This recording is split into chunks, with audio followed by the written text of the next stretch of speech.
மக்கள் வெதர்மேன் வானிலை அறிக்கைக்கு புதிய பார்வையில் வந்தீங்கன்னா கீழே சப்ஸ்கிரைபர்னு இருக்கும், சப்ஸ்கிரைப் பண்ணிக்கோங்க. பக்கத்துலேயே பெல் பட்டனை அழுத்தி ஆளுங்கிற எனபிள் பண்ணிக்கோங்க. அப்படின்னா தான் நம்ம போடக்கூடிய ஒவ்வொரு வீடியோ உங்களுக்கு நோட்டிஃபிகேஷன் உடனுக்குடன் வரும் என்பதையும் தெரியுதுங்க. குறிப்பாக ஒரு 5-6 நாட்களாக மழையிலே மற்றும் வெயிலின் தாக்கம் தான் அதிகமாக இருந்தது. இதன் காரணமாக பெரிய அளவு வீடியோக்கள் போட முடியவில்லை. இதற்கு வரக்கூடிய நாட்கள், அதாவது குறிப்பாக 20ஆம் தேதிக்கு மேல் வங்கக்கடலில் ஒரு குறைந்த காற்றழுத்த சுழற்சி அல்லது தாழ்வு நிலை உருவாக வாய்ப்புள்ளது. இதன் காரணமாக தமிழ்நாட்டுக்கு எப்படி மழைப்பொழிவு அமையப் போகிறது, இந்த குளிர் எப்போது குறையும், மீண்டும் வெயிலின் தாக்கம் எப்போது குறையும் மற்றும் வெயில் தாக்கம் மீண்டும் எப்போது அதிகரிக்கும் மற்றும் மக்காசோளம் அறுவடை போன்ற பணிகள் எப்போது முடித்து கொள்வது என்பதை முழுமையாக பார்க்கும் அறிக்கையை முழுமையாக பார்த்தால் மட்டும்தான் உங்களுக்கு ஒரு புரிதல் வரும் என்பதையும் தெரிவித்துக் கொள்கிறேன். குறிப்பாக பார்த்திங்கன்னா இப்போ அதாவது சொல்லணும்னா இன்றைக்கி தேதி 14 சனிக்கிழமை இரவு நேரத்தில் வானிலை அறிக்கை ரெடி பண்ணிகிட்ருக்கேன். குறிப்பிட்ட அதாவது இன்று முதல் அடுத்த ஒரு 6 நாட்களுக்கு பெரிய அளவு மழை கிடையாது. இதன் காரணமாக அறுவடை பணிகளை முன்கூட்டி திட்டமிட்டு விவசாய பணிகளை செய்து முடிக்குமாறு அன்புடன் கேட்டுக்கொள்கிறேன். மக்காசோளம் அதிகபட்சம் 2500 வரைக்கும் போகும் என எதிர்பார்க்கப்படுகிறது. இருந்தபோதிலும் மழை மற்றும் சில இடையூறு காரணமாக விவசாயிகள் முன்கூட்டியே திட்டமிட்டு வேளாண்மை பணிகளை செய்யுமாறு அன்புடன் கேட்டுக்கொள்கிறேன். குறிப்பாக இந்த மக்காச்சோளம் அறுவடை பணிகள், இந்த மக்காச்சோளம் உடைக்காமல் இருப்பீங்க, அதெல்லாம் உடச்சி கொஞ்சம் குமிச்சு மற்றும் தார்பாய் போன்ற பகுதி தார்பாய் போட்டு மூடி வைத்துக் கொள்ளுமாறு அன்புடன் கேட்டுக்கொள்ளி. இதற்கு அடுத்தபடியாக சொல்லணும்னா அந்த மழைப்பொழிவு, அதாவது அந்த சுழற்சி நெருங்குறப்ப தான் எந்த அளவுக்கு மழைப்பொழிவானது இருக்கும் என்பதையும் ஒரு தெளிவாக சொல்ல முடியும். அதற்கு முன்பு இந்த சாரல் தூறல் இந்த அளவுக்கு தான் சொல்ல முடியும். ஏன்னா இது ஒரு மிகப்பெரிய ஒரு பருவம் தவறிய மழை. நான் ஏற்கனவே சொல்லியிருப்பேன், காலநிலை மாற்றம் காரணமாக நிறைய விஷயங்கள் நடக்கும். அதாவது பருவ தவறிய மழைகள் அதிகமாக இருக்கும்னு நம்ம முந்தைய வீடியோவுக்கெலாம் சொல்லியிருப்போம். அடிக்கடி பார்த்திங்கன்னா நம்ம சேனலில் பார்க்கக்கூடிய பழைய நபர்களுக்கு தெரியும். காலநிலை மாற்றம் காரணமாக பருவம் தவறிய மழை அதிகமாக இருக்கும். பருவம் தவறிய குறிப்பாக வெயிலின் தாக்கம் இருக்கும்னு சொல்லியிருந்தோம். அதாவது பருவமழை காலத்தில் வெயில் தாக்கம் அதிகமாக இருந்தது. அதேமாரியே பருவம் தவறிய குளிர் மற்றும் போன்றவற்றை காலநிலை மாற்றம் ஏற்படும் என்று சொல்லியிருந்தோம். அதேபோல் தற்போது மாறி மாறி அமைந்து வருகிறது என்பதையும் உங்களுக்கு மக்களுக்கு ஒரு புரிதல் வேண்டும் என்பதையும் தெரிவித்துக் கொள்கிறேன். குறிப்பாக இப்படி இருக்கிறப்ப நம்ம ஒரு திட்டமிட்ட வேளாண்மை பணிகளை தொடங்கினால் மட்டும்தான் நம்மளுக்கு ஒரு அதாவது ஸ்டாண்டர்டாக இருந்துட்டு விவசாயம் பண்ண முடியும்.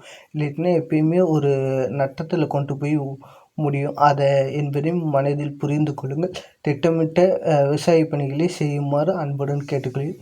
குறிப்பாக இன்றிலிருந்து அடுத்த 6 நாட்களுக்கு மழை இல்லை. அதற்கு முன்னாடி சோளம் ஒடிச்சு போட்டுருங்க, தார்பாய் போட்டு மூடிடுங்க.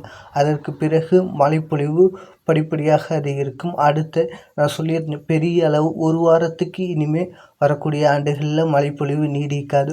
1 வாரம் 2 வாரம் மழைப்பொழிவு தொடர் மழைப்பொழிவாக அமையாது. அதிகபட்சம் தொடர் மழைப்பொழிவானது 1 நாட்கள் அல்லது 2 நாட்கள் மட்டும் இருக்கும்.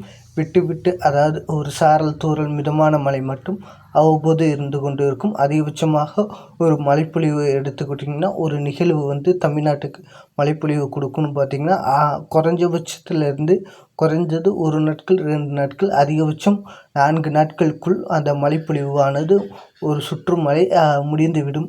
அதற்கு அடுத்த பிறகு நிகழ்வு உருவானால் மட்டும்தான் தமிழ்நாட்டுக்கு மழை இருக்கும் என்பதையும் தெரிவித்துக்கொள்கிறேன். மற்றும் கோடை காலம் வரப்போகிறது. கோடை காலத்துக்கு ஒரு சிறப்பு அறிக்கையும் வெளியிடப்படும் என்பதையும் தெரிவித்துக்கொள்கிறேன். மற்றும் இந்த திருப்பூர், திண்டுக்கல், தேனி போன்ற பகுதிகளுக்கு கொஞ்சம் மே மாதங்களில் ஒரு குடிநீர் தட்டுப்பாடு ஏற்பட வாய்ப்புகள் அதிகம் உள்ளது. ஏன்னா அந்த அளவுக்கு அவர்களுக்கு மழை போன ஆண்டு சரிவர பெய்யவில்லை. ஒரு பொய்த்து போனது, ஒரு வறட்சி போன்ற ஒரு நிலைமையை உருவாக்கி உள்ளது போன ஆண்டு என்பதையும் தெரிவித்துக் கொள்கிறேன்.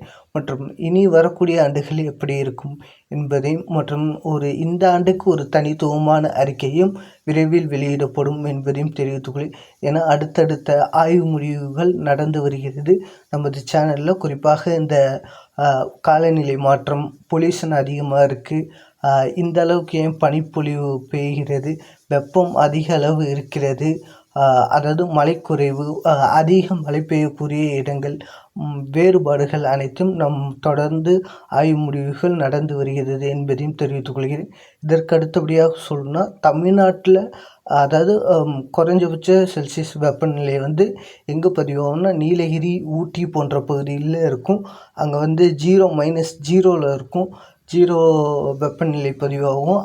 அந்த செல்சியஸ் ரேஷியோவில் இருக்கிறப்ப அவர்களுக்கு குளிர் அதிகமாக இருக்கும், உறைபனி ஏற்படும். மற்றபடி தமிழ்நாட்டில் மற்ற மாவட்டங்களில் காலை நேரத்தில் ஒரு மூடுபனி மற்றும் வாகனங்கள் முகப்பு விளக்குகளை எரியவிட்டுவாறு செல்வது நல்லது என்பதையும் தெரிவித்துக்கொள்கிறேன்.